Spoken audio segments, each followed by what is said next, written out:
제가 먼저 읽겠습니다. 그런데 바리새인 중에 니고데모라 하는 사람이 있으니 유대인의 지도자라. 그가 밤에 예수께 와서 이르되 마비여 우리가 당신은 하나님께로부터 오신 선생인 줄 아나이다. 하나님이 함께하시지 아니하시며 당신이 행하시는 이 표적을 아무도 할 수 없음이니이다. 예수께서 대답하여 이르시되 진실로 진실로 내게 이르노니 사람이 거듭나지 아니하면 하나님의 나라를 볼 수 없느니라. 니고데모가 이르되 사람이 늙으면 어떻게 날 수 있사오나이까? 두 번째 못에 들어갔다가 날 수 있사오나이까? 예수께서 대답하시되 진실로 진실로 내게 이르노니 사람이 물과 성령으로 나지 아니하면 하나님의 나라에 들어갈 수 없느니라. 육으로 난 것은 육이요 영으로 난 것은 영이니. 내가 내게 거듭나야 하겠다는 말을 놀랍게 여기지 말라. 바람이 임의로 불매 내가 그 소리는 들어도 어디서 와서 어디로 가는지 알지 못하나니 성령으로 난 사람도 다 그러하니라. 아멘. 기도하겠습니다. 하나님 아버지, 우리들 말씀하시는 하나님이십니다. 주일에만 말씀하시는 것이 아니고 월, 화, 수, 목, 금, 토 주중의 모든 삶 가운데 있어서 24시간 끊임없이 우리에게 말씀하십니다. 하오나 하나님, 영적인 귀가 닫혀 있으면 하나님이 말씀하시는 것도 듣지 못한 채 그냥 세상의 소리만 듣고 살아갈 때가 참 많이 있습니다.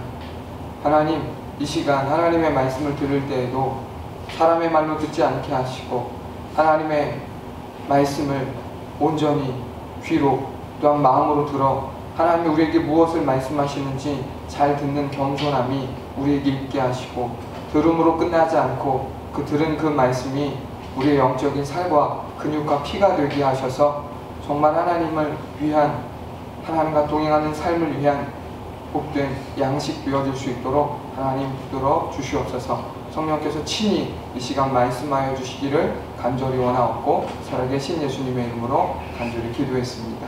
아멘.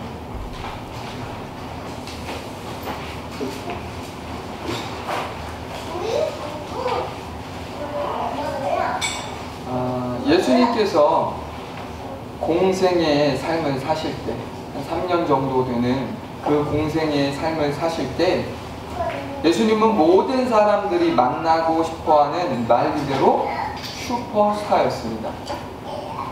슈퍼스타라고 하는 말을 들어보셨을 거예요. 스포츠, 연예인, 뭐 각종 뭐 배우 이런 사람들, 그래서 사람들이 막 보고 싶어하는 사람들, 그래서 팬클럽도 있고 그 사람이 가는 곳엔 구름대 같은 많은 인파들이 몰려들어서 얼굴을 보고 싶어하는 사람을 일컬어 흔히 슈퍼스타라고 하는데, 누가 슈퍼스타였다고요? 예수님이 슈퍼스타였어요. 공생애의 삶을 사실 때는 예수님이 슈퍼스타였어요. 그 전에 공생애적 삶을 사시기 전에는 예수님은 슈퍼스타는 아니었어요. 사람들의 관심도 없었어요. 그냥 목수의 아들이었고 목수의 삶을 사는 평범한 사람. 그러나 공생애의 삶을 사실 때는 달랐어요. 수많은 사람들이 예수님을 보고 싶어 했고 수많은 사람들이 그래서 예수님을 찾아왔어요. 그도 그럴 것이 예수님은요, 각종 병든 자들과 귀신 들린 자들을 셀 수 없이 고쳐주셨을 뿐만 아니라 심지어 죽은 자들까지도 살려주셨어요. 어떤 사람도 고쳐주시고 살려주셨다고요?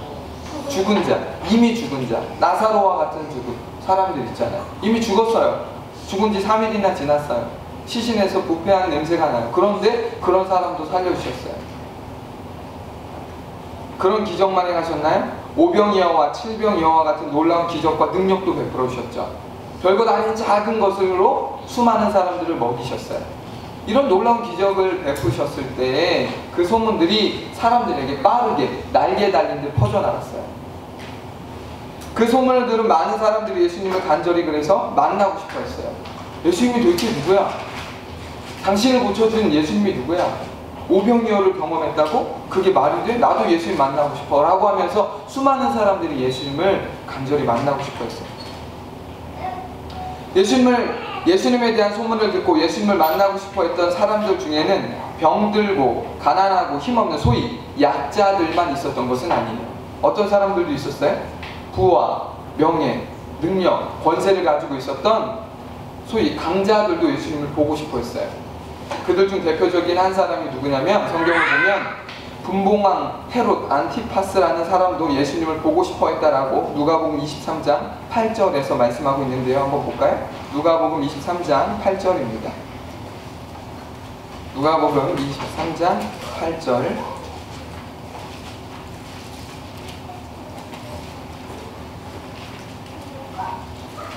읽어보겠습니다. 시작. 헤롯이 예수를 보고 매우 기뻐하니 이는 그의 소문을 들었으므로 보고자 한 지 오래였고 또한 무엇이나 이적 행하심을 볼까 바랐던 연고로라. 어떤 경로를 통해 들었는지 알 수 없지만 갈릴리와 베레아 지방을 통치하던 분봉왕 헤롯 안티파스도 예수님에 대한 소문을 들었고 그래서 오래전부터 예수님을 꼭 한번 만나보고 싶어 했습니다. 아, 예수? 그런 사람이 있단 말이야? 나도 한번 만나보고 싶어 라고 속으로 생각했어요. 아마 위치상 사람들이 말은 표현은 안 했겠죠. 만나보고 싶지만. 왜? 체면이 있으니까. 물론 그가 예수님을 만나보고 싶어 했던 것은 순수한 동기는 아니었습니다. 마치 서커스 공연이나 동물원의 동물을 구경하듯이 단지 자신의 흥미를 위해 예수님을 보고 싶어 했던 것입니다. 헤롯 안티파스의 동기가 어떻든 여기서 우리가 주목해야 할 사실은 그 역시도 누구를 만나고 싶어 했다고요? 예수님. 예수님을 만나고 싶어 했다는 거예요. 그렇게 예수님은 가시는 곳마다 항상 예수님을 만나기 위하여 구름대같이 많은 사람들이 모여들었던 것입니다. 셀 수 없이 많은 사람들이 예수님 주변을 둘러싸는 거예요. 복음서를 보면 예수님을 만나기 위해 찾아왔던 여러 사람들이 소개되고 있는데 오늘 본문에 등장하는 이 사람 역시 예수님을 만나기 위해 찾아왔던 여러 사람들 중 한 사람입니다. 본문 우리 1절 한번 읽어볼게요. 시작. 그런데 바리새인 중에 니고데모라 하는 사람이 있으니 유대인의 지도자라. 아멘. 예수님을 만나기 위해 찾아온 사람이 누구였어요? 니고데모라는 사람이었습니다. 니고데모. 본문 1절은 그에 관하여 두 가지 특징, 두 가지 사실을 소개하고 있는데 그중 첫 번째가 무엇입니까? 니고데모가 바리새인이었다라는 것입니다. 바리새인. 일반적으로 바리새인이라고 하면 긍정적인 이미지인가요? 부정적인 이미지인가요? 네? 부정적인 이미지죠. 매우 부정적인 이미지예요. 그도 그럴 것이 복음서를 보면 예수님으로부터 바리새인들이 여러 번 심한 책망과 꾸지람을 받는 모습이 소개되고 있기 때문에 그렇습니다. 그래서 흔히 바리새인이라고 하면 신앙의 본질은 잃어버리고 형식적인 것들에만 매달려 있는 한심한 사람들로 생각합니다. 우리가 바리새인 같다라고 그러면 칭찬으로 들어요? 비난으로 들어요? 비난으로 들어요. 왜? 예수님이 그들의 형식적이고 외식적인 믿음을 책망하셨기 때문에. 하지만 여러분, 본래 바리새인들은 한심한 사람들과는 매우 거리가 먼 사람들이었다라는 것을 여러분 아셔야 돼요. 바리새인들은 원래 우리가 생각할 만큼 그렇게 한심하고 못난 사람들이 아니었어요. 그들은 유대인들을 완전히 헬라 문화에 동화시키려던 안티오쿠스 에피파네스 왕의 정책에 반대했을 뿐만 아니라 하나님의 백성, 즉 선민으로서의 정결하게 살기 위하여 목숨 걸고 철저하게 율법을 준수함으로 구별된 삶을 살았던 말 그대로 신실한 믿음의 사람들이었어요. 왕이 이스라엘 백성들을 어떻게 하기로 했냐면 안티오쿠스 그 왕이 말살 정책이라고 하는 방법으로 유대인들의 정신을 개조하려고 했어요. 문화를 개조하려고 했어요. 마치 일본이 우리나라에게 했던 것처럼 언어, 문화를 싹 개조해버리려고 했어요. 그때 반기를 든 사람들이 누구라고요? 바리새인. 바리새인들이 아니 우리는 당신이 원하는 것을 따를 수 없다. 왜? 우리는 선비입니다. 우리는 하나님의 말씀에 순종해야 되는 사람이다. 율법을 지켜야 되는 사람이다. 하나님의 말씀에 따라 살아가야 되는 사람이다. 라고 하면서 목숨 걸고 싸웠던 사람들이 바리새인이에요. 대단하지 않습니까? 저항하면 죽는 거예요. 반기를 들으면 죽는 거예요. 목숨 걸고 했다니까요. 이들의 헌신적이고 모범적인 신앙의 모습은 다른 많은 유대인들에게 존경과 인정을 받기 충분했습니다. 이게 원래 바리새인이었어요. 이게 원래 바리새인. 우리가 그렇게도 듣기 싫어하는 바리새인 같다 라고 할 때 그 듣기 싫어했던 그 바리새인이 원래는 그런 사람들이 아니었다. 이런 신실한 믿음이 계속 유지되었다면 예수님께 꾸지람이나 책망 아닌 분명 무엇을 받았을까요? 칭찬을 받았을 거예요. 바리새인과 같아라 라고 예수님 말씀하셨겠죠. 하지만 안타깝게도 점차 시간이 흐르면서 그들의 영향력은 점점 커졌고 사람들의 존경과 또 인정이 커지면 커질수록 무엇도 커져요? 영향력도 커지는 거예요. 인간적인 영향력만 커진 게 아니에요. 그들의 손에 무엇도 쥐어지기 시작했냐? 정치적인 위력, 힘까지도 생기기 시작했다는 거예요. 그러면서 그들이 원래 가졌던 순수함, 초심을 잃어버리고 말았습니다. 초심을 잃어버린 그들에게 남은 것이라고는 무엇밖에 없을까요? 차가운 형식밖에 없었던 거예요. 원래 그들은 그렇지 않았는데 그들이 본질을 잃어버리자 무엇밖에 생기지 않았다고요? 남지 않았다고요? 차가운 형식. 똑같이 하긴 해요. 율법도 지켜요. 그러나 그 안에 진짜 본심은 없어요. 형식적으로 지키는 거예요. 그래서 예수님이 그들을 책망하셨던 것이고 그래서 예수님이 꾸짖었다는 거죠. 이것이 예수님 당시 바리새인들의 모습이었습니다. 그런데 성경은 오늘 첫 번째 니고데모가 어떤 사람이라고 소개한다고요? 바리새인이었다라고 성경은 말하고 있어요. 본문 1절은 니고데모가 바리새인이었다는 사실만 소개한 것이 아니라 한 가지 다른 중요한 특징, 사실을 소개하고 있는데요. 그것이 무엇입니까? 니고데모가 유대인의 지도자였다라는 사실도 언급하고 있어요. 본문에서 유대인의 지도자라는 말은 단순히 일반적인 지도층 인사를 의미하는 것이 아닙니다. 그냥 어느 정도의 어른 이런 수준을 이야기하는 게 아니에요. 그가 유대 사회에서 오늘날의 국회의원과 같은 일을 했던 사내들인 공회의 회원이었다라고 하는 것을 말하는 것입니다. 그러니까 오늘날로 말하자면 국회의원이었던 거예요. 국회의원. 당시 사내들인 공회는 71인의 공회원으로 구성되어 있었는데 이 공회는 어떤 영향력을, 막강한 영향력을 가지고 있었냐면 입법과 사법을 집행할 수 있는, 그러니까 법도 만들고 그 사법권도 처리할 수 있었던, 그러니까 다시 말하자면 두 가지 역할을 했던 거예요. 국회의원과 무엇도 겸하는 거예요? 판사의 역할도 겸하는 아주 막강한 사람들이었어요. 국회의원만으로도 정말 막강하다고 할 수 있는데 무엇까지도? 판사, 사법 처리권도 그들에게 있었다는 거죠. 다만 무엇만 없었어요? 우리가 성경을 보면 알 수 있지만 사형을 처할 만한 권한은 그들에게 없었다라고 우리는 알고 있잖아요. 사형 외에는 다 할 수 있었어요. 그들이 바로 막강한 사내들인 공회의 그 회원들의 능력이었던 것이죠. 이 공회로 말하자면 한 명의 의장과 70명의 공회원으로 구성되어 있었습니다. 그러니까 71인이에요. 한 명 의장, 70명의 공회원. 한 명의 의장은 누구일까요? 대제사장. 70명은 바리새인, 사두개인, 장로, 이런 서기관, 이런 사람들로 구성되어 있었던 거죠. 여기서 중요한 사실은요, 니고데모가 바로 70명 중 한 사람이었다라고 성경은 말하는 거예요. 그 대단하다고 말하는 그 70명 중에 한 사람. 이것을 통해 우리는 당시 니고데모의 사회적 신분, 즉 위치를 짐작할 수 있습니다. 얼마나 대단했는지. 오늘 본문은 니고데모에 관한 두 가지 사실만 언급하지 않습니다. 한 가지 사실도 추가적으로 언급하고 있는데 오늘 저는 8절까지만 읽었는데 10절도 한번 읽어보겠습니다. 시작! 예수께서 그에게 대답하여 이르시되 너는 이스라엘의 선생으로서 이러한 것들을 알지 못하느냐? 아멘. 예수님께서 니고데모를 무엇이라고 말씀하십니까? 이스라엘의 선생이라고 말씀하십니다. 여기서 이스라엘의 선생이란 율법을 가르치는 랍비를 의미하는데요. 바리새인이라고 해서 여러분 다 랍비가 되는 게 아니에요. 랍비가 될 수 없어요. 바리새인이라고 해서.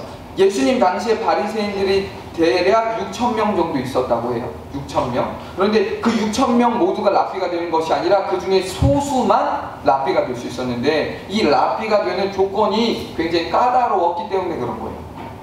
6천 명의 이 바리새인들은 사람들에게 존경받는 사람들이었거든요. 그 당시에. 그런데 그 6천 명, 이 소위 엘리트 집단인 6천 명 중에서도 다 랍비가 될 수 있었던 것이 아니라 그 중에 그 소수만 랍비가 될 수 있었던 거예요. 그 랍비가 되는 과정이 크게 두 가지였는데, 하나는 이론 시험과 실기 시험이 있었어요. 이론 시험은 율법을 포함하여 여러 가지 언어들에 있어서 박식했어야 돼요. 다 알았어야 돼요. 충분히 그것들을 가르칠 만한 어떤 수준이, 지식적 수준을 갖췄어야 되죠. 근데 실기 시험은 어떤 시험이 있었냐면 도덕적이고 인격적인 수준을 테스트하는 시험이었어요.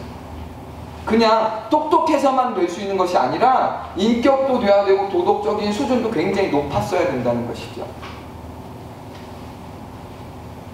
그러다 보니 랍비가 되는 과정이 너무 어렵다 보니까 사람들이 그 과정을 하다가 중도에 포기하는 사람도 많았고, 또 아예 애시당초 시도조차 하지 않는 사람들이 많았다는 거죠. 그러니까 랍비가 많지 않았어요, 이 시대에.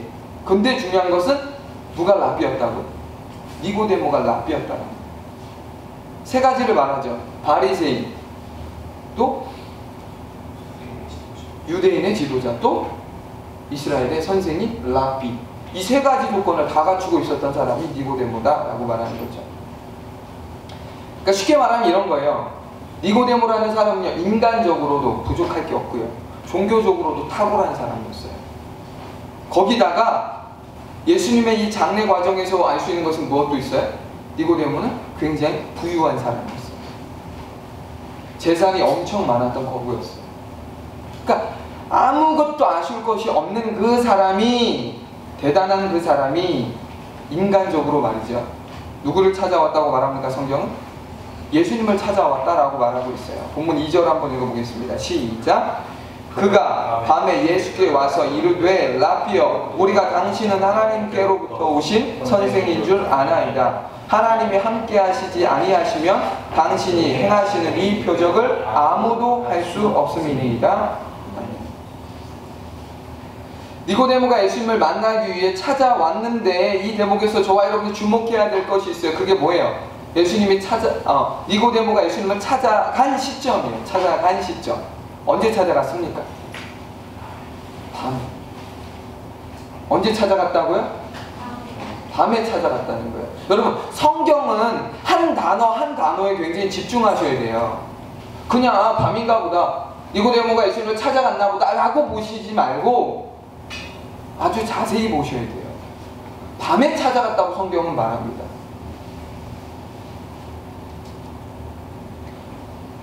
니고데모가 왜 밝은 대낮이 아닌 어두운 밤에 예수님을 찾아갔을까요? 우리 이것도 생각해 보아야 돼요. 그때 가로등이 있었습니까? 가로등이 있었나요? 없었죠. 그러니까 지금 우리나라처럼 밤에 어디든 얼마든지 갈 수 있는 그런 상황이 아니었다고요. 위험해요, 밤에 움직이는 것 자체가. 그런데 그 밤에 예수님을 만나기 위해서 니고데모가 찾아갔다라고 하는 것은 굉장히 의미 있다라는 것이죠. 이 밤에 예수님을 찾아간 니고데모에 대해서 학자들은 크게 세 가지 해석을 하고 있어요. 크게 세 가지. 첫 번째는 무엇이냐? 니고데모가 사람들의 눈을 피하기 위해 밤에 예수님을 찾아간 것이라고 해석합니다. 밤에 왜 찾아갔다고요? 사람들의 눈, 그것을 의식하니까 사람들이 볼까봐 신경 쓰여서 밤에, 알아볼 수 없는 밤에 찾아갔다는 거예요. 충분히 일리 있는 해석이에요. 그도 그럴 것이요. 니고데모는 평범한 바리새인이 아니라 종교 지도자로 사내들인 공회의 회원이요, 율법을 가르치는 랍비였기 때문에 그렇습니다. 더욱이 당시 사내들인 공회에 속한 회원들은 누구를 몹시 싫어했어요? 예수님을 몹시 싫어했어요. 그런데 예수님을 만나러 간다. 그게 발각되면 어떻게 될까요? 곤란해지죠. 예수님을 다 싫어하는 분위기인데 니고데모가 예수님을 만나러 갔다. 아마 그럼 지금 우리로 지금 특보에 나올 거예요. 막 단독 이렇게 뉴스에 뜰 거예요. 그러니까 그것들이 신경 쓰이면 그것들이 신경 쓰였을 거예요. 그래서 당연히 사람들이 알아볼 수 없는 야심한 밤에 찾아갔겠죠. 학자들이 밤에 니고데모가 예수님을 찾아간 두 번째에 대한 해석도 있어요. 다른 학자에 대한 의견이죠. 그것은 무엇이냐? 분주한 낮 시간을 피해서 조용한 시간에 밤에 예수님과 긴밀히 대화하기 위해서라고 하는 해석이 있습니다. 이 해석 역시도 충분히 일리가 있는 해석이에요. 예수님의 삶을 알면. 왜냐하면 앞서 언급했던 것처럼 당시 예수님은 요즘 말로 슈퍼스타였기 때문에 항상 많은 사람들에 의해 둘러싸여 있었어요. 그냥 한두 사람이 아니라 셀 수 없이 많은 사람들과 함께 있었어요. 예수님이 많은 사람들이 옆에 간 게 아니라 예수님은 가만히 있어도 많은 사람들이 모여들었다고요. 군중들이. 그러면 아무래도 예수님과 단둘이 긴밀한 대화를 한다는 것이 되나제 가능할까요? 불가능하죠. 실제적으로 불가능해요. 예수님 저와 잠깐 이야기해 주시겠습니까? 첫 번째 거와 같이 이야기했을 때 사람들이 다 보는데 예수님을 찾아가서 저와 단둘이 이야기하시겠습니까? 라고 말하는 것 자체가 현실적으로 좀 어려워요. 그래서 이 학자의 말대로 뭐 했다는 거예요? 예수님과 긴밀히 대화하기 위해서는 낮보다는 밤이 더 좋았다라는 거예요. 환경적으로. 한 가지 또 다른 학자의 해석이 있습니다. 그것은 무엇이냐? 늦은 밤까지 토론하는 바리새인들의 독특한 관례가 있었기 때문에 니고데모가 밤에 예수님을 찾아간 것이라고 해석하는 것이에요. 이 바리새인들이 토론을 하는데 언제까지 한다고요? 늦은 밤까지. 늦은 밤까지 하는 어떤 그런 관례적인 것들을 감안해 보면 니고데모가 예수님을 찾아간 타이밍이 적절했을 거다라고 하는 해석이에요. 세 가지 해석 중에서 어떤 해석이 맞을까요?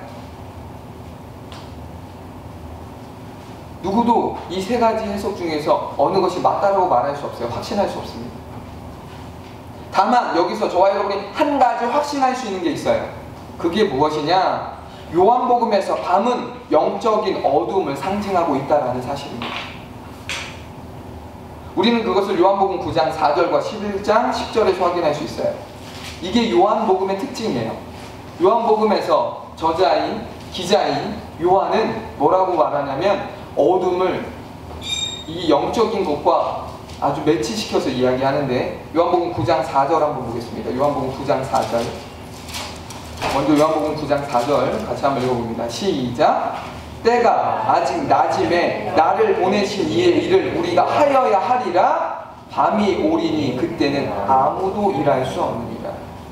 밤이 오면 아무도 일할 수 없느니라. 영적인 의미가 있는 거죠. 11장 10절입니다. 시작! 밤에 다니면 빛이 그 사람 안에 없는 거로 실족하느니라. 낮이 아닌 밤에 니고데모가 예수님을 찾아간 것을 통해 성경, 요한복음이 암시하고 있는 것은 다름 아니라 무엇을 말하는 거예요? 니고데모의 영적 상태가 어떻다는 거예요? 어두웠다라고 말하는 거예요. 니고데모의 영적 상태가 어두웠다. 니고데모는 사람들에게 존경받는 사내들인 공회의 회원이요 율법을 가르치는 랍비였지만 그의 영적 상태는 밝은 낮이 아니라 어둡고 캄캄한 밤이었다라고 성경은 꼬집어 말하는 거예요. 지금 그의 영적인 상태가 이렇다. 우리는 요한복음에서 밤이 그 사람의 어두운 영적 상태를 상징하고 있다는 것을 다른 사람을 통해서도 확인할 수 있어요. 그 사람이 누구냐? 요한복음 13장 30절에 나온 사람인데 한번 볼까요? 요한복음 13장 30절입니다. 요한복음은 그 사람의 영적 상태를 이 낮과 밤이라고 하는 것을 통해서 이야기해요. 또 자, 요한복음 13장 30절 읽어보겠습니다. 시작! 유다가 그 조각을 밟고 곧 나가니 밤이러라. 마태복음, 마가복음, 누가복음 모두 이 사건을 소개하고 있어요. 지금 방금 읽었던 이 내용, 가룟 유다에 대한 이 내용을 다 소개하고 있는데요. 한 가지 흥미로운 사실은 무엇이냐? 요한복음에만 예수님을 팔기 위해 가룟 유다가 나간 시점이 밤이라고 하는 것을 언급하고 있다는 거예요. 마태복음도 마가복음도 누가복음도 가룟 유다가 나간 사실은 이야기하지만 무엇은 얘기 안 한다고? 그것이 밤이었다라고 말하지 않는데 요한복음에만 그때가 그 시점이 밤이었다라고 말하고 있어요. 이것을 통해 다시 한번 확인할 수 있는 것은 니고데모가 밤에 예수님을 찾아갔다라는 것은 그의 영적인 상태가 밤처럼 어둡고 캄캄했다라고 하는 것을 의미하는 거예요. 영적 소경이었다. 다시 말하면 이런 거예요. 앞을 볼 수 없는. 본문 2절을 보시면 예수님을 만난 니고데모는 예수님이 하나님께로부터 오신 선생님인 것을 알고 있다고 했는데요. 여기서 그는 뭐라고 말합니까? 내가 알고 있다고 말하지 않아요. 뭐라고 말하죠? 우리가 알고 있다고 말합니다. 우리가 알고 있다고 말합니다. 여러분, 나와 우리가 같은 의미인가요? 나와 우리가?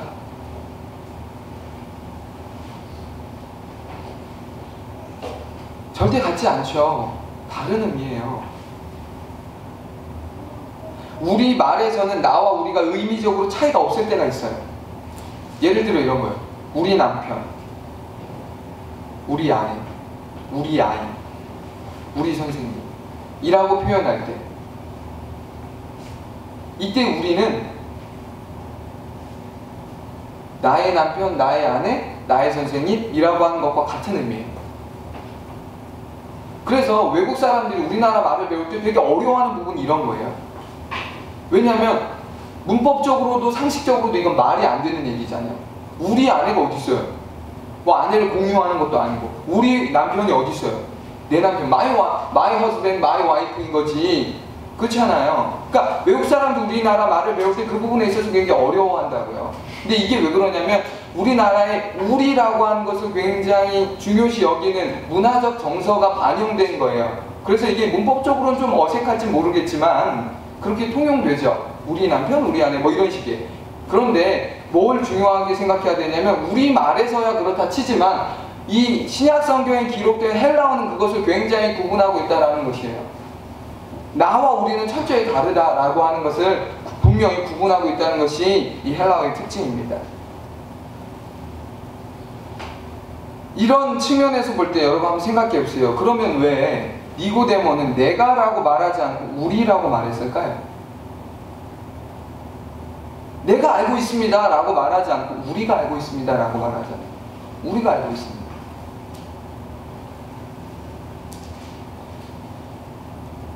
우리는 그 이유를 그의 영적인 어두운 상태, 영적으로 매우 그가 어두웠다라는 것을 통해 짐작할 수 있습니다. 그는 예수님이 하나님께로부터 오신 선생님이라는 것과 하나님이 함께 하시지 않으면 예수님께서 행하신 표적들을 아무도 행할 수 없다는 사실을 인정했지만, 잘 들어보세요. 그것을 개인적으로 인정할 만큼의 확신과 용기가 그에게 없었던 거예요. 개인적으로 그것을 인정할 만한 확신과 용기가 그에게 없었다라는 것을 성경이 말하고 있는 거예요. 그러니까 뭐라고 표현했다고요? 내가가 아니라 우리가 알고 있습니다. 이것이 밤에 예수님을 찾아왔던 당시 니고데모의 영적인 상태요, 영적인 수준이었어요. 여기서 중요한 사실은 무엇입니까? 그럼에도 불구하고 예수님께서 니고데모를 만나주셨다는 거죠. 니고데모는요, 바리새인, 율법에 능통한 자죠. 거기 능통한 자 중에서도 능통한 자인 랍비, 그리고 사내들인 공회의. 정말 대단한 사람이었어요. 그런데 성경은 꼬집어 말하는 게 뭐예요? 그가 영적으로는 어두운 밤과 같은 그런 사람이었다. 영적인 초보, 뭐 이런 것으로 표현할 수 있겠죠.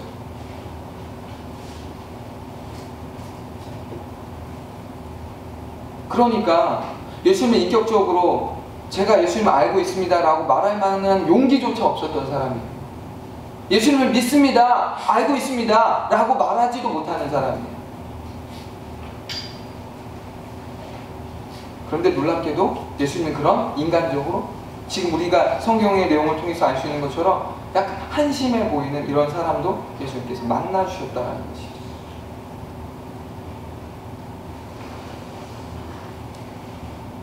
예수님께서 니고데모를 만나주셨는데 예수님 편에서 한번 생각해 볼게요. 니고데모가 밤에 예수님을 찾아가서 만났어요? 이건 역사적인 사실이에요. 그런데 거기에 영적인 상징도 있었다고 말씀드리는 거죠.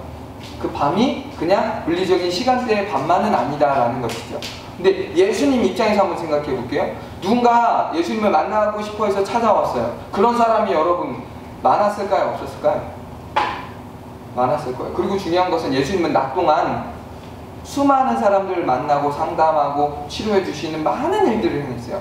1분 1초를 헛되이 쓰지 않았으니까요. 그러면 똑같은 우리의 육신을 가진 예수님이라면 그쵸? 얼마나 피곤했겠습니까? 근데 그 밤에 예고도 없이 약속도 한 것도 아니고 갑자기 불쑥 누군가 찾아와요. 그런데 예수님이 그 사람의 영적 상태를 알아요. 어떤 상태? 영적으로 무지하고 어둡다라는 것을 잘 알고 있어요. 그럼에도 불구하고 예수님은 시간을 내서 그를 만나주셨다는 거죠.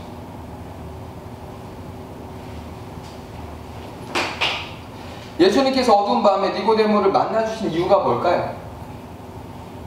시간을 내서 특별히 그 사람을 만나주신 이유가 뭘까요?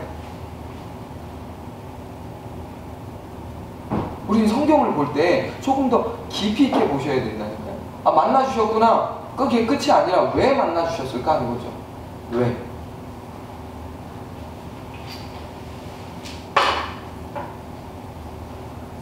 혹시 니고데모가 바리새인, 그것도 산헤드린 공회 회원이었고 랍비였기 때문에 만나주셨을까요? 사회적으로 대단한 사람이라? 당연히 아니죠.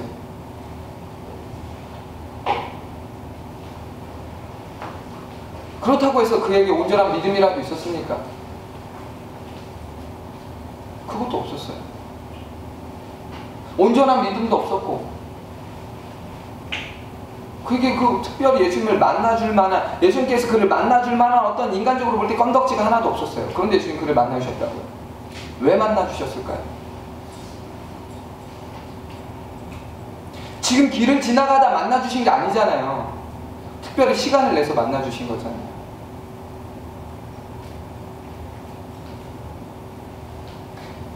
예수님께서 그를 만나주신 한 가지 이유가 있다면 딱 한 가지. 그것은 그에게 작지만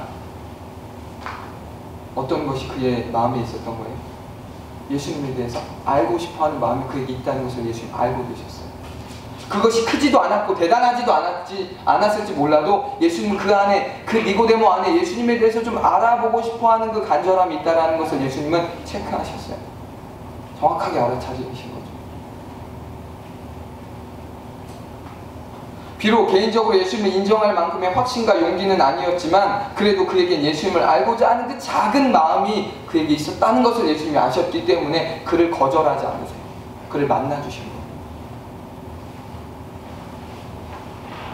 왜 사람들이 예수님을 못 만날까요? 우리 여기서 한번 생각해 봐야 돼요. 사람들이 예수님을 못 만나요. 믿고 싶다고 말해요. 말은 하죠. 믿고 싶다고. 나도 믿고 싶다고 말하는 사람 많아요. 그렇죠? 그런 사람 많아요. 그런데 믿어지지 않는다고 말해요. 예수님이 차별하는 걸까요? 나는 만나주시는데 저 사람 만나주시지 않는 걸까요? 반대로 저 사람은 만나주시는데 나는 안 만나주시는 걸까요? 예수님이 만나주시는 사람과 만나주시지 않는 사람의 차이는 뭐죠? 흔히 말하는 예정인가요? 누구 만나주시기로 되어 있고 어떤 사람은 만나주시지 않기로 되어 있고 이런 건가요?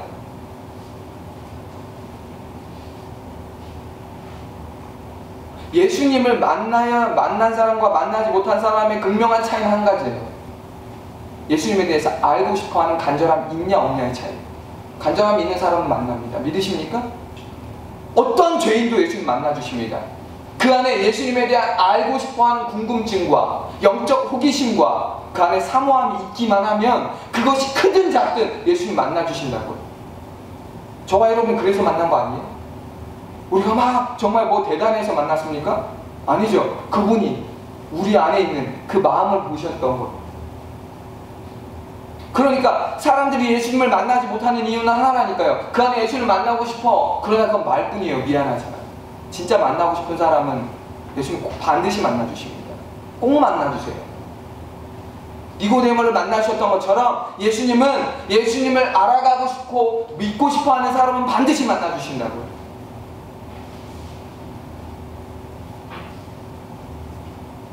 혹시 저 여러분 가운데 우리 아이들 가운데 예수님 만나고 싶다, 만나야 한다라면 먼저 내 안에 예수님 만나고 싶은 진짜 간절함이 있기는 한지를 먼저 점검해 보시기 바랍니다.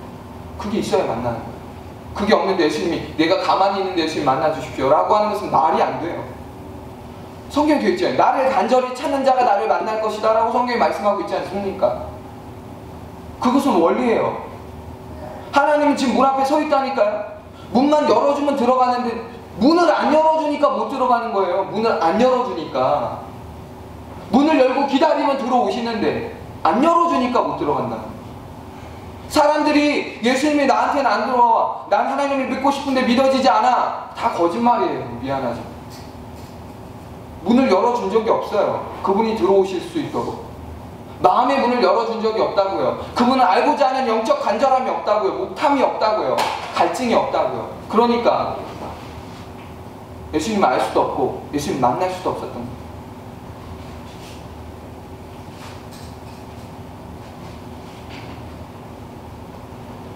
니고데모에게는 대단한 믿음도 없었고 확신도 없었지만 작게라도 그분을 알고 싶어하는 그런 간절함이 있었던 거예요. 그러니까 그 밤에 찾아왔던 거죠.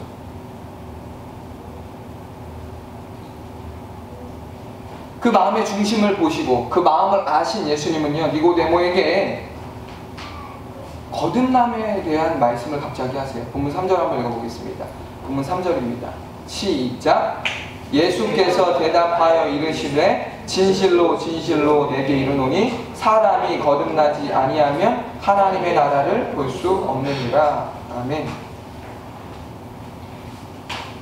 예수님께서는 중요한 말씀을 하실 때마다 습관적으로 하시는 표현이 있어요. 그게 뭐예요? 진실로 진실로요. 진실로 진실로를 반복하세요. 이게 중요한 말씀이다라고 하는 것을 말하는 거예요.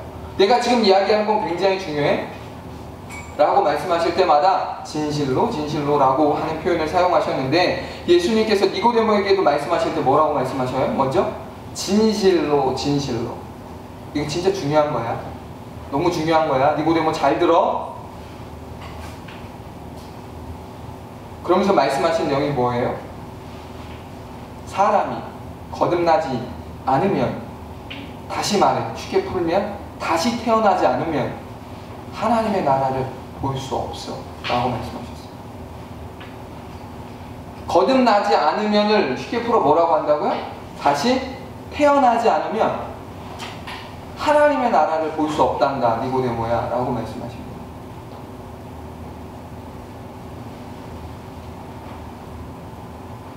이 대목에서 저와 여러분이 생각해 보아야 할 게 있어요. 그게 뭐냐면, 지금 니고데모가 이것을 물어봤습니까? 거듭남에 대해서? 그냥 니고데모가 2절에 뭐였어요? 우리는 알고 있어요.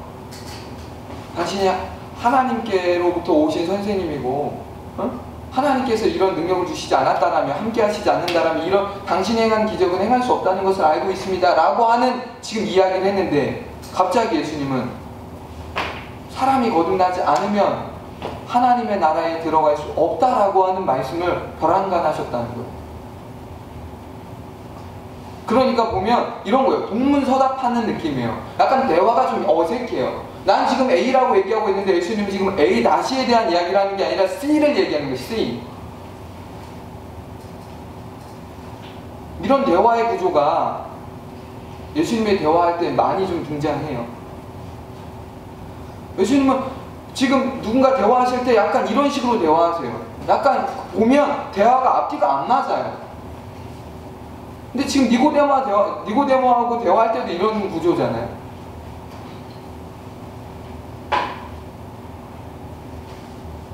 왜 예수님 이렇게 말씀하실까? 우리는 이 의문을 요한복음 2장 24절과 25절에서 확인할 수 있어요.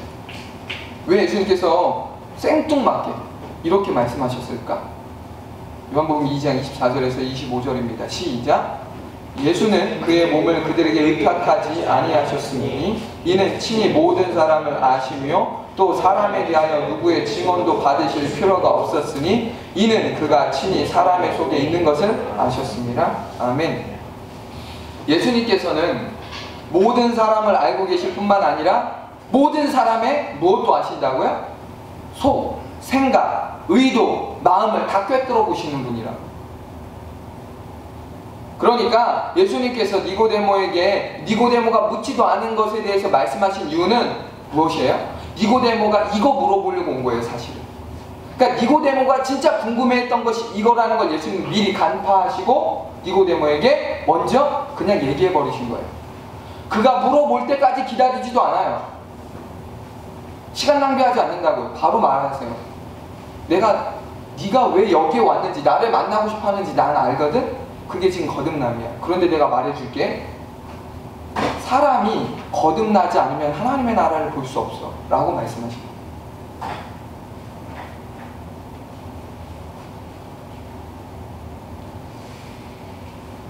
예수님께서 거듭남에 대해 말씀하시는 것을 보고 니고데모는 속으로 아마 깜짝 놀랐을 거예요. 왜요? 지금 그거 궁금해서 온 건데 예수님 미리 먼저 말씀해 버리시잖아요. 결론을 얘기해 버리시잖아요.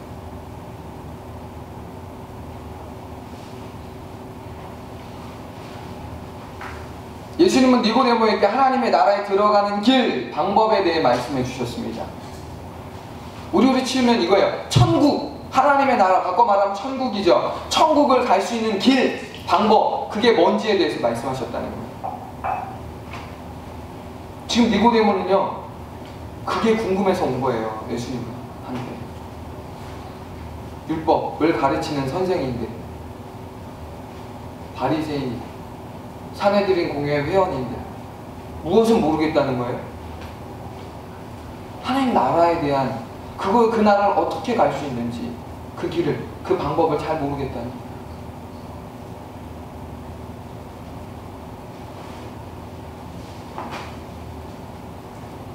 그 길에 대해서 분명히 말씀하셨는데 흥미롭게도요, 니고데모는 그것을 잘 이해하지 못해요.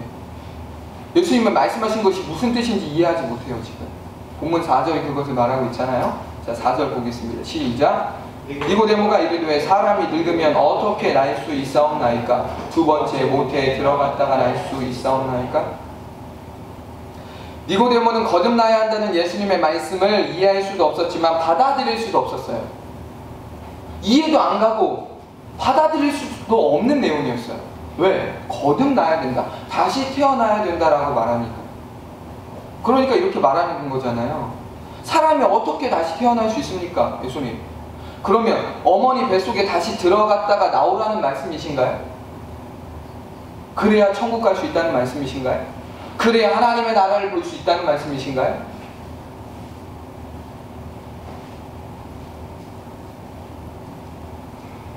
니고데모는 예수님께서 말씀하신 거듭남, 다시 말해 다시 태어난다는 이 두 번째 이 출생, 다시 태어나는 것을 무엇으로 오해한 거냐면 그냥 그것을 육적인 두 번째 출생으로만 오해한 거예요. 이게 무슨 뜻이냐, 이걸 이해하려면 원어를 좀 알아야 돼요. 원어에서 지금 예수님이 거듭나야 한다라고 말씀하셨잖아요. 이 거듭이라고 하는 이 단어는요, 헬라어로 아노센이라고 하는 단어인데 이 단어는 두 가지 의미가 있어요. 하나는 다시라고 하는 뜻이고 다른 하나는 위로부터라는 뜻이에요. 지금 예수님께서 거듭나야 한다라고 말씀하셨는데 니고데모는 이 아노센이라고 하는 단어를 들으면서 어떻게 지금 파악한 거예요?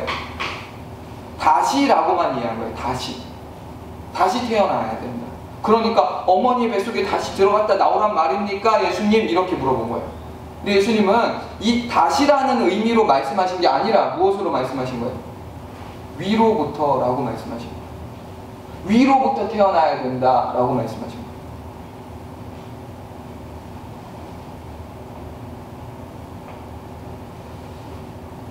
여러분, 니고데모가요, 거듭이라는 단어에 위로부터라는 뜻이 있다는 것을 몰랐을까요? 몰라서 지금 다시라고만 이해했을까요? 이 말을? 당연히 알고 있었어요. 그는 당연히. 그도 그럴 것이요, 계속 반복하지만 니고데모는 율법을 가르치는 랍비였다니까요. 랍비는 그냥 모세 오경만 달달달 외우는 사람이 아니라 언어의 학자예요. 언어학자. 학자라고요. 언어학자. 그런 사람이 이 쉬운 단어도 모르겠습니까?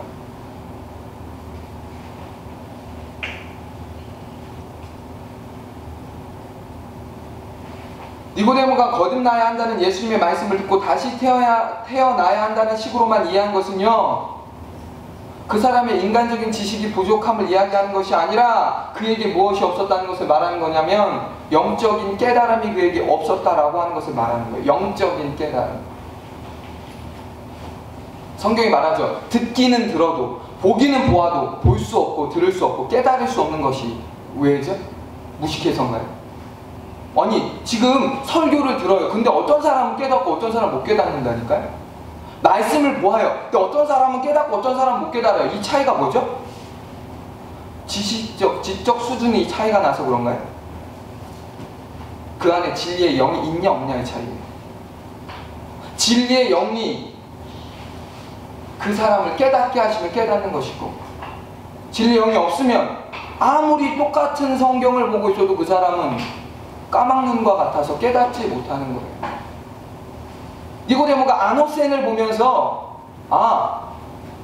다시 라고만 떠올린 것은 그 안에 무식함 때문이 아니라 그것을 위로부터로 연계해서 생각하지 못할 만큼 영적으로 어두웠고 성령이 그 안에 계시지 않았기 때문에 그가 깨닫지 못했다라는 것을 의미한다. 우린 이것을 지난주 설교에서도 확인할 수 있었어요. 베드로가 예수님의 질문에 대답했잖아요. 그러면 너희는 나를 누구라고 하니? 라고 했을 때 그 베드로가 뭐라고 했습니까? 주는 그리스도시요 살아계신 하나님의 아들입니다 라고 대답했죠. 그런데 여기서 잘 보세요. 예수님은 그에게 뭐라고 덧붙이셨어요? 잘했어. 근데 그거 너가 똑똑해서 안 게 아니야. 뭐라고 말씀하셨죠? 하나님 아버지께서 깨닫게 해주신 거야. 깨닫게 해주셔서 네가 알고 있는 거야. 성경을 보고 말씀을 들어도 깨닫지 못하는 이유가 뭡니까? 무식해서 아니라니까요. 애들이라고 못 깨닫는 거 아니에요, 여러분. 애들이 아직 이만한 이 수준을 이해할 수 없어서가 아니에요. 진리의 영이 없으면 못 알아들어요. 애나 어른이나 상관없이. 그래서 저는 주일학교라고 하는 구분이 없어야 된다라고 계속 이야기하는 거예요. 주일학교, 그래서 눈높이 교육으로 아이들 수준에 맞춰서 성경을 이야기한다. 부드럽게, 이해하기 쉽게. 일리 있는 이야기예요. 그러나 부족한 이야기예요. 성경의 이해가 부족한 거예요. 성경의 깨달음은 사람의 머리로만 이해하는 것이 아니라 성령께서 깨닫게 해주심으로 믿어지는 거죠. 그러니까 구분하지 말아야 된다는 거예요. 하나님의 말씀은 어른과 상관이 없어요. 많이 배운 사람과 많이 배우지 못한 사람, 유식한 자와 무식한 자와 상관이 없다고요. 주는 그리스도시요 살아계신 하나님의 아들입니다 라고 말하고 그것을 내가 진짜 믿는다는 것은 어른들만 믿고 고백할 수 있는 내용이 아니에요. 애들도 얼마든지 할 수 있어요. 무엇만 있으면. 진리의 영이 계시면 얼마든지. 왜 못 깨달아요 우리 아이들이? 진리의 영이 없어서 그런 거예요. 교회 예배당 신앙생활을 얼마 안 해서가 아니라 진리의 영이 없다라고 하는 반증이에요. 반증.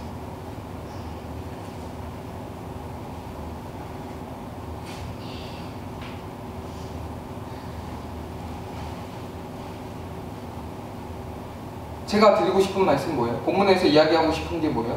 니고데모는 라피였고 대단한 사람이었지만 학자였지만 그에게 무엇이 없었다는 거예요? 진리의 영이 없었다. 그러니까 예수님의 말씀을 듣고도 엉뚱한 해석을 하는 거고 그래서 반문하는 거다라고 지금 성경이 이야기하고 있잖아요.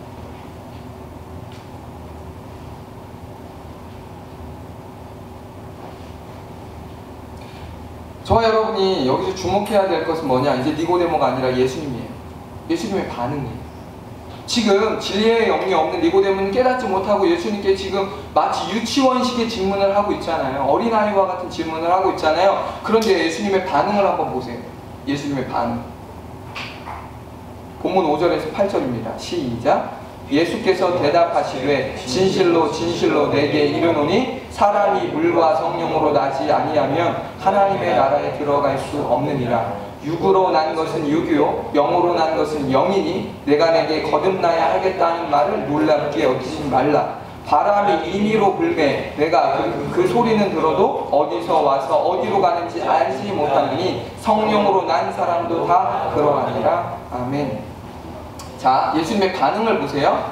지금 예수님이 말씀하신 것들을 못 알아들어요. 지금 알아차리지 못해요. 그 말씀이 지금 무슨 뜻인지 못 알아듣는다고요. 그러니까 예수님이 지금 니고데모에게 말씀을 덧붙이시는데, 말씀을 덧붙이신 이 내용의 이 맥락과 이 분위기가 어떤 것 같아요? 꾸중과 책망입니까? 아니에요. 너 지금 그것도 모르냐? 라고 막 책망하시는 어조가 아니에요, 이거. 예수님 굉장히 친절하게 그가 모른다고 하니까 설명해 주세요. 좀 더 구체적으로. 거듭나야 된다는 게 무슨 말인지 모르는 이 지금 니고데모에게 5절에서 조금 더 구체적으로 설명하시잖아요. 예수께서 대답하시되 진실로 진실로, 다시 말하죠. 이게 진짜 중요한 거야. 니고데모 잘 들어. 진실로 진실로 내게 이르노니 사람이 물과 성령으로 나지 아니하면 하나님의 나라에 들어갈 수 없어. 거듭나야 된다는 게 무슨 뜻인지 모르겠니? 내가 조금 더 풀어 설명해 줄게.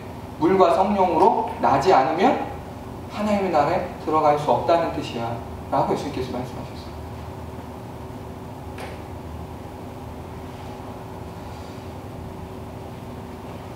이 물과 성령으로 거듭나야 된다, 거듭나는 것이 물과 성령으로 라고 지금 예수님께서 조금 더 자세히 풀어 설명해 주셨어요. 이 부분에 대한 부분들을 여러분 조금 더 명확하게 알고 계셔야 돼요. 물과 성령. 구약에서 물로 씻는 것은 무엇을 의미하죠? 물. 회개를 통해 정결케 되어진. 그래서 성소나 이렇게 들어가려고 하면 뭘부터 해요? 손을 씻잖아요. 회개를 의미하는 거예요. 회개 지금. 예수님은 거듭나기 위해서 먼저 회개의 물세례를 통해 정결케 되어야 한다는 것을 지금 말씀하시는 거예요. 거듭나야 된다. 거듭나는 게 뭔지 모르겠니? 근데 그 첫 번째 스텝이 뭐냐면 물로 세례, 회개로 인한 정결함, 그것을 네가 꼭 받아야 돼. 우리는 이것을 베드로전서 3장 21절에서 보다 구체적으로 확인할 수 있어요. 자, 베드로전서 3장 21절입니다.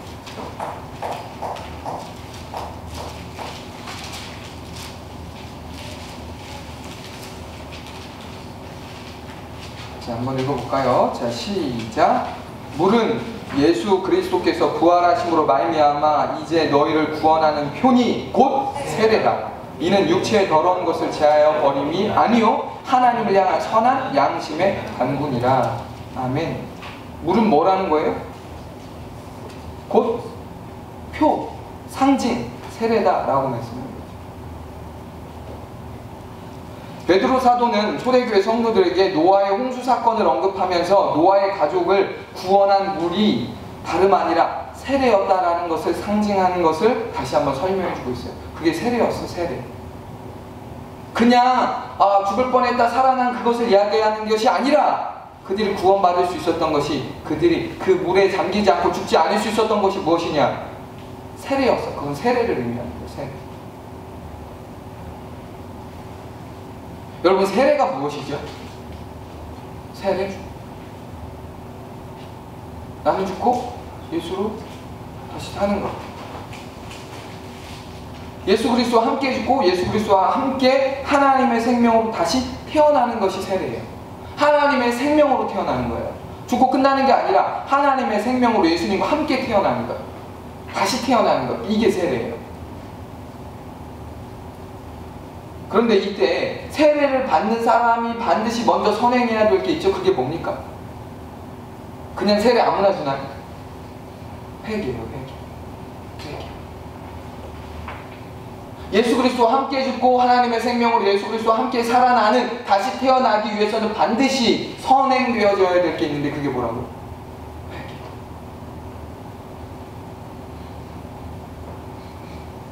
그렇게 예수님은 거듭남에 대해서 말씀하시면서 회개의 물세례를 통해 정결케 되어야 한다라고 니고데모에게 먼저 말씀하신 거예요. 물과 성령, 물, 이 부분을 먼저 물이라고 말씀하신 거죠. 그러나 이것이 끝이 아니라는 거예요. 예수님은 니고데모에게 또 무엇도 말씀하셨습니까? 성령도 말씀하셨어요. 물과 성령으로. 성령으로 난다는 것은 하나님의 영으로 다시 태어나는 것, 즉 재창조를 말하는 것. 이전 것은 지나갔으니 보라 새 것이 되었도다. 새 것, 재창조. 물로 더러운 것을 씻듯 성령의 도우심을 받아 회개함으로 우리의 죄를 씻는 것이 반드시 필요하다는 것이죠. 물로 씻듯 성령의 정결케 하심으로 우리가 깨끗게 되어지는 것.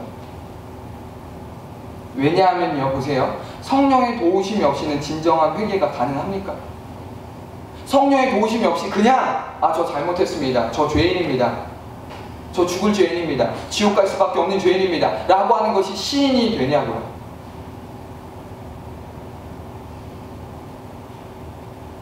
성령의 도우심이 없이는 불가능해요.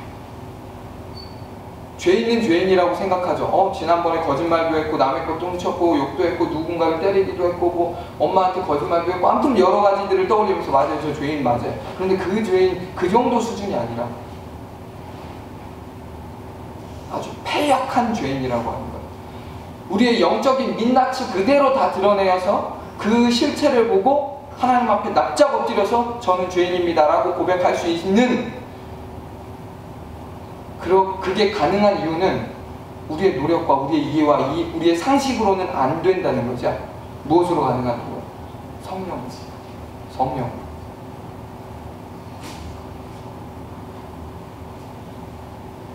그러니까 물과 성령은요, 거듭나기 위한 두 가지 방법을 예수님께서 말씀하신 게 아니라 하나의 방법을 다르게 표현한 거예요.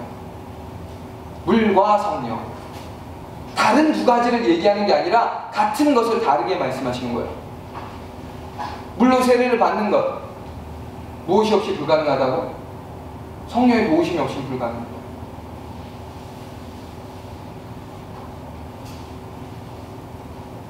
예수님은 조금 더 구체적으로 말하죠. 6절. 육으로 난 것은 육이요 영으로 난 것은 영이니. 예수님 두 가지 출생에 대해서 말씀하세요. 하나는 무엇입니까?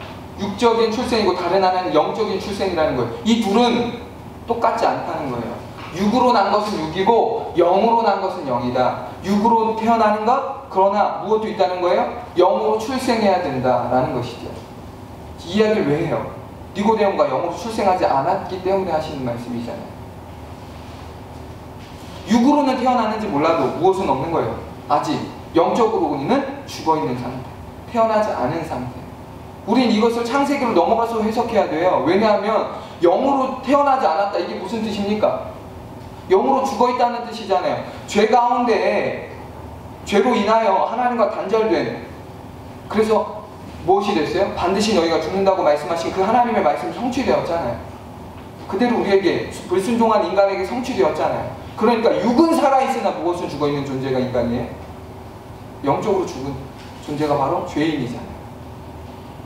그래서 사도신경에서 우리가 뭐라고 고백합니까? 예수님 오시는데 어떤 사람들? 죽어있는 자, 사는 자, 살고 있는 자, 그쵸? 다시 오실 때 한 사람을 이야기하는 게 아니라 두 존재를 얘기하잖아요. 죽어있는 자와 산 자. 죽어있다는 것은 아직 영적으로 출생하지 않았다라는 얘기인데, 영적으로 출생하지 않은 사람이 바로 니고데모라는 거예요. 바로 너라는 거예요. 바로 너.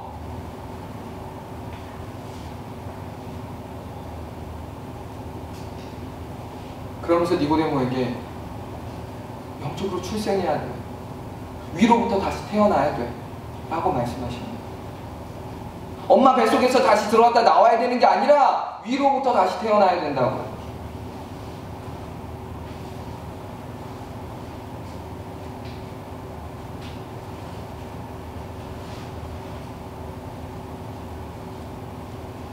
(7절에) 보시면 내가 내게 거듭나야겠다는 말을 놀랍게 여기지 말라. 예수님은 니고데모의 마음을 지금 다 아신다니까요. 지금 예수님 말씀을 들으면서 지금 다 무슨 소리 하는 거야? 라고 생각하고 있어요. 그러니까 예수님께서 미리 말씀하시잖아요. 놀랍게 여기지 마, 이상하게 여기지 마 라고 말씀하시면서 본문 8절 다시 한번 읽어보겠습니다. 시작. 바람이 임의로 불매 내가 그 소리는 들어도 어디로 와서 어디로 가는지 알지 못하나니 성령으로 난 사람도 그러하니라.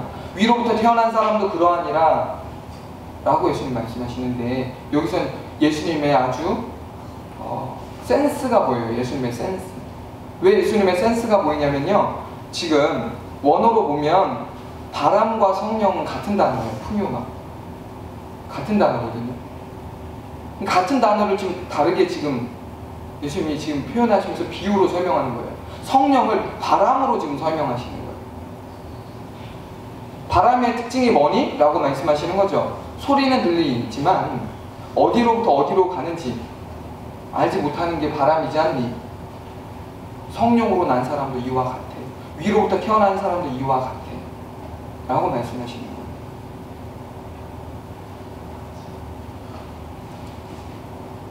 예수님께서 거듭남, 위로부터 태어나는 것은 무엇을 말하는 거냐? 어떤 율법을 잘 지키고 뭔가 자기의 행위와 노력에 의해서 거듭날 수 있는, 그게 하나님 나라를 보고 하나님 나라에 들어갈 수 있는 게 아니라, 그게 어떻게 가능하다는 거예요? 성령의 주권적 자유 때문에 가능하다는 거죠. 성령의 일하심 때문에 가능하다는 거예요.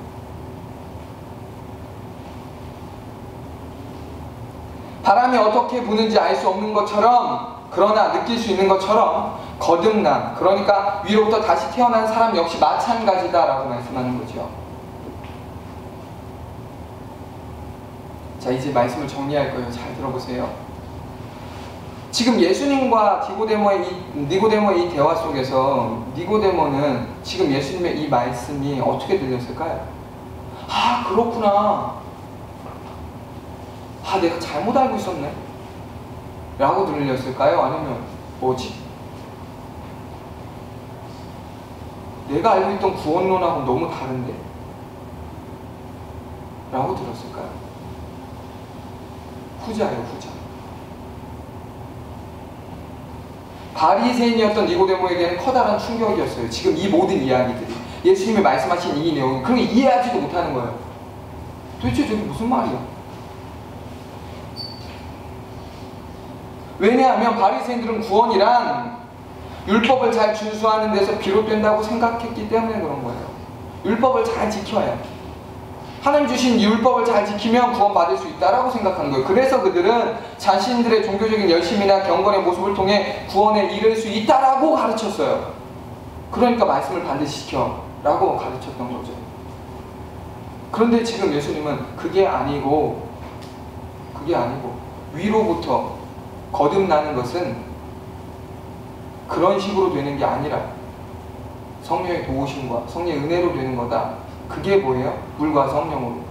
진짜 회개하면 성령께서 위로부터의 출생을 가능케 하신다 라고 말씀하시는 내용이죠. 그래서 구원받는 게 아니야, 니고데모야 라고 말씀하시는 거예요.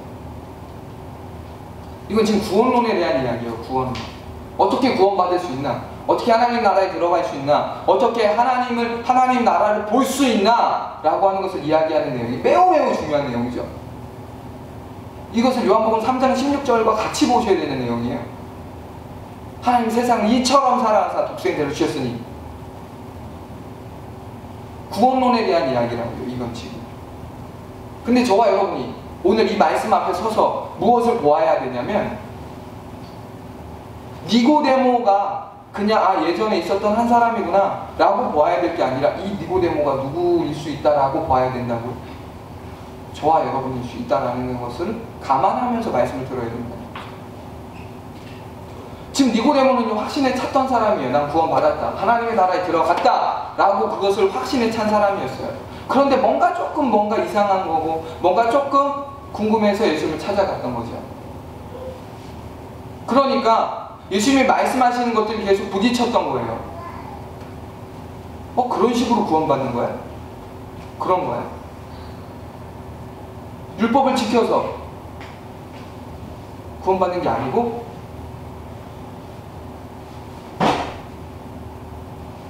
우리는, 저와 여러분은 적어도 율법을 지켜서 구원을 받는다라는 것을, 그것이 아님은 잘 알고 있어요. 다 아는 사실이에요. 그런데 문제는 뭐냐? 문제는 뭡니까?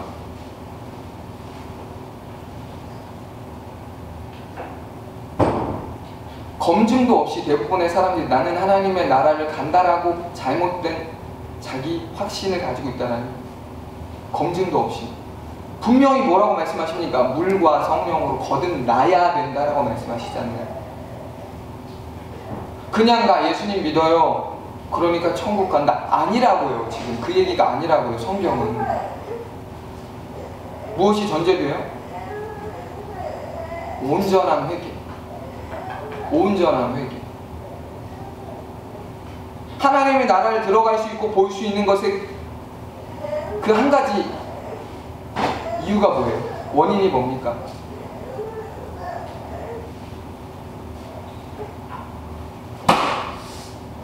진짜 회개. 그런 사람, 진짜 회개가 어떻게 가능하다고 지금 얘기하고 있어요? 성령으로 가능하다고 하잖아요. 그게 성령으로 난 사람이라고 말하잖아요. 여러분에게 묻고 싶습니다. 성령으로 난 사람입니까? 성령으로 다시 태어나셨습니까? 위로부터 다시 출생하셨습니까? 니고데모는 그렇다고 생각하고 살았던 사람이라니까요. 그런 그 사람이 뭔가 답답하고 뭔가 목말라서 예수님을 찾아간 거예요. 근데 우리 역시도 그런 사람들이 많다는 거죠. 난 구원받았다, 난 하나님의 나라를 들어간다 라고 이 굳게 믿고 있는 사람들이 점검하고 봐야 될 내용이 바로 이거라는 거예요. 그렇다면 물과 성령으로 거듭났니? 라고 물어봤을 때 그런가? 라고 생각해 봐야 된다는 거죠. 싸구려 구원론 말고 진짜 구원만.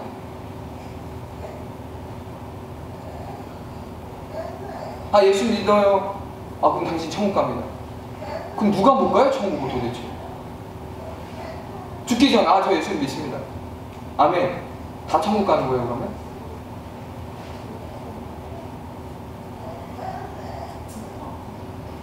말의 회개가 아니라 성령의 도우심 가운데 있는 그 온전한 회개. 그 사람이 구원받은 사람, 하나님의 나라를 볼 수 있는 사람, 하나님의 나라에 들어갈 수 있는 사람. 예배를 드리고 뭐 계속 얘기하지만 예배 드리고 헌금하고 뭐 뭔가 헌신한다고 해서 천국 가는 게 아니라 완전한 회개, 성령의 도우심 가운데 그렇게 회개한 사람이 천국 간다라는 사실이죠. 예배를 드리고 헌금하고 헌신하는 건 옵션이에요. 그 은혜를 받았기 때문에 하는 거지, 이 구원을 받기 위해서 그것이 원인과 조건이 되지 않습니다. 그래서 구원받는 게 기독교가 아니에요. 그것은 증거일 뿐이에요. 증거. 구원받았다라고 하는 것은 증거일 뿐이에요. 그래서 예배드리고, 그래서 헌금하고, 그래서 헌신하는 거죠. 나 오늘 예배 드렸으니까 할 일 했다, 이렇게 착각하는 것은 매우 위험하다는 거예요. 내 할 일 했다, 이 정도 했으면 내가 공동체에 뭔가 했다 라고 생각하는 것 자체가 위험하다는 거예요.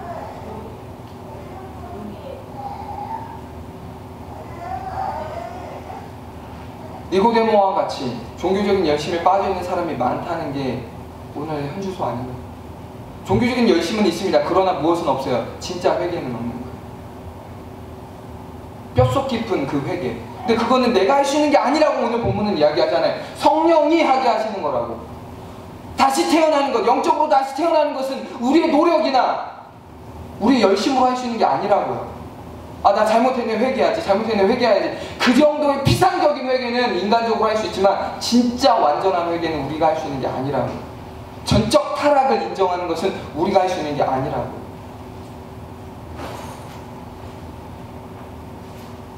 그렇게 무엇이 필요하다고요? 난 주님이 필요합니다 라고 말하는 거예요. 성령 하나님, 난 주님이 필요합니다. 왜요? 내 힘으로 되는 게 아니기 때문에, 내 힘으로 할 수 있는 게 아니기 때문에. 성령 하나님, 당신이 필요합니다. 내게 오셔서 진짜 회개가 터지는 은혜가 있게 하여 주시옵소서, 거듭나는 은혜가 있게 하여 주시옵소서 라고 하는 그 믿음이 필요하다. 예수님이 니고데모를 만나주셨던 것처럼 우리가 성령 하나님을 구하면 그분이 저와 여러분에게 들어오시고 우리로 하여금 진짜 거듭난 성령의 사람이 되게 하신다는 사실을 저와 여러분이 오늘 이 말씀을 통해 깨닫는 은혜가 있기를 예수님을 축원합니다. 우리는 진짜 거듭나는 거예요. 성경을 많이 알아도 의미 없다고 지금 니고데모를 통해 예수님이 말씀하시는 거예요. 그게 아니라. 알면 뭐해? 눈이 가려져 있는데. 보면 뭐해? 깨닫게 하시는 진리의 영이 없는데.